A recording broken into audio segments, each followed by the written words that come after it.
نحمده ونصلي على رسوله الكريم أما بعد فأعوذ بالله من الشيطان الرجيم بسم الله الرحمن الرحيم إنا أنزلناه في ليلة القدر وما أدراك ما ليلة القدر ليلة القدر خير من 1000 شهر تنزل الملائكة والروح فيها بإذن ربهم من كل أمر سلام هي حتى مطلع الفجر.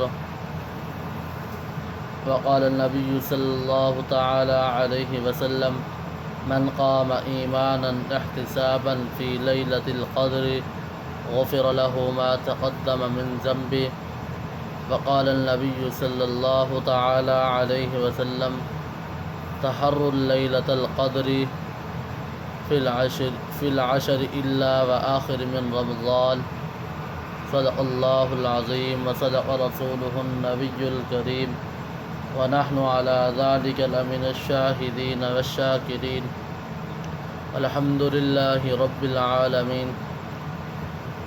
میرے واجب الاحترام، میرے بھائیوں، بزرگوں، دوستوں، آج میں آپ حضرات کے سامنے لیلۃ القدر کے فضائل پر چند باتیں عرض کرنا چاہتا ہوں. اللہ رب العزت سے دعا گوا ہوں کہ مجھے ہر چیز کو حق سچ بیان کرنے کی توفیق عطا فرمائے اور اس پر ہم سب کو عمل کرنے کی بھی توفیق عطا فرمائے. میرے دوستو، ایک مرتبہ نبی کریم صلی اللہ علیہ وسلم کو اس بات پر بہت رنج ہوا کہ پہلی امتوں کی عمریں تو بہت لمبی تھی اور میری امت کی عمریں تو بہت تھوڑی ہیں. اگر یہ نیک اعمال میں ان کی برابری بھی کرنا چاہے تو ناممکن ہے.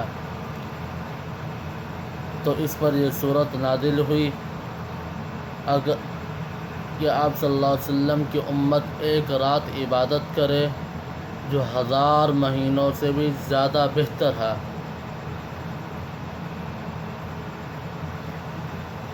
دوسری جگہ روایت کے اندر آتا ہے کہ نبی کریم صلی اللہ علیہ وسلم نے بنی اسرائیل میں ایک مجاہد کا ذکر فرمایا. وہ 1000 مہینوں تک جہاد میں مشغول و مصروف رہتا ہے. کبھی بھی اس نے ہتھیار نہیں اتارے. تو صحابہ کرام رضوان اللہ تعالی علیہم اجمعین نے اس کی عبادت جہاد پر بہت بڑا تعجب کیا. تو اس پر یہ صورت نازل کی گئی. تیسری جگہ روایت کے اندر آتا ہے کہ نبی کریم صلی اللہ علیہ وسلم نے بنی اسرائیل کے ایک عابد کا ذکر فرمایا جو پوری رات تک عبادت میں مشغول و مصروف رہتا ہے اور صبح ہوتے ہی جہاد پر چلا جاتا ہے اور سارا دن جہاد میں مشغول و مصروف رہتا ہے اور وہ 1000 مہینے تک مسلسل اسی طرح رہتا ہے. جب یہ واقعہ صحابہ کرام رضوان اللہ تعالی علیہم اجمعین کے پاس آیا تو انہوں نے اس شخص پر بہت بڑا رشک فرمایا. تو اس پر یہ صورت نازل کی گئی. تیسری جگہ نبی کریم صلی اللہ علیہ وسلم نے ارشاد فرمایا بنی اسرائیل کے 4 بڑے حضرات کا ذکر فرمایا. نمبر 1 حضرت ایوب علیہ السلام اور نمبر 2 حضرت زکریا علیہ السلام، نمبر 3 حضرت حزقیل علیہ السلام اور نمبر 4 حضرت یوشع علیہ السلام.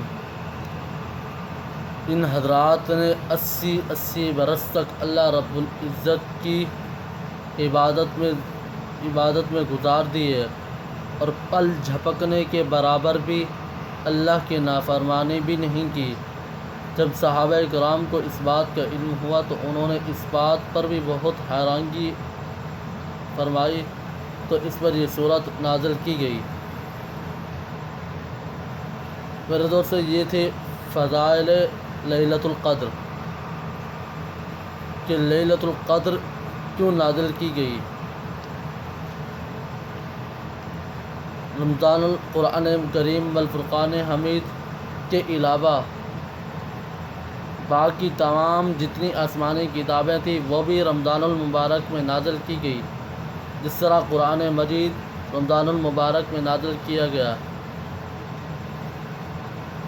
حضرت ابراہیم علیہ السلام کے صحیفے بھی 3 رمضان المبارک میں نازل کیے گئے۔ تورات بھی 6 رمضان المبارک میں نازل کی گئی۔ انجیل 13 رمضان المبارک کو اور زبور 18 رمضان المبارک کو نازل کی گئی، اور لیلۃ القدر کی رات کو قرآن مجید والفرقان حمید اللہ رب العزت نے میرے آقا نامدار حضرت محمد مصطفیٰ صلی اللہ علیہ وسلم کے قلب اطہر پر اتارا۔ اللہ رب العزت سے دعا ہے کہ ہم سب کو اس پر عمل کرنے کی توفیق عطا فرمائے۔ وآخر دعوانا الحمد للہ رب العالمین۔